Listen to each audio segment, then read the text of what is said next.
এখন 1:50। আর এদিকে দেখেন একজন মাঠে কাজ করতেছিল, জমি বাড়িতে নামাজ পড়তেছে। একটু এদিকে দেখা এবার,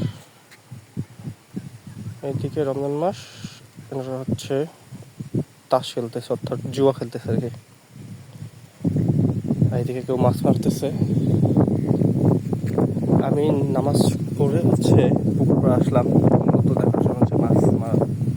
তো আসার পর দেখতেছি এখানে কোনো এক টিম হচ্ছে জুয়া খেলতেছে, আবার একজন নামাজ পড়তেছে। নামাজ পড়ার জন্য তার জমি বাড়ি থেকে আসলো এবং আসার পর উজু করলো এবং খোলা মাঠেই নামাজ পড়তেছে, একটা পরিষ্কার জায়গা দেখে। তো আল্লাহ তাআলার হচ্ছে নেয়ামত রহমত সবাই আদায় করতে পারে না, আর আল্লাহ তাআলা সবাইকে হেদায়েত দানও করে না, এটা হচ্ছে বড় কথা। আর রমজান মাসে দেখেন নামাজটা পড়তে হবে আর রোজা থাকতে পারে। এরা রোজা থেকে কী হবে যে তাস খেলতেছে, আমার এটাই মাথায় আসতেছে না যে এরা রোজা আছে কি না, সন্দেহ হয়।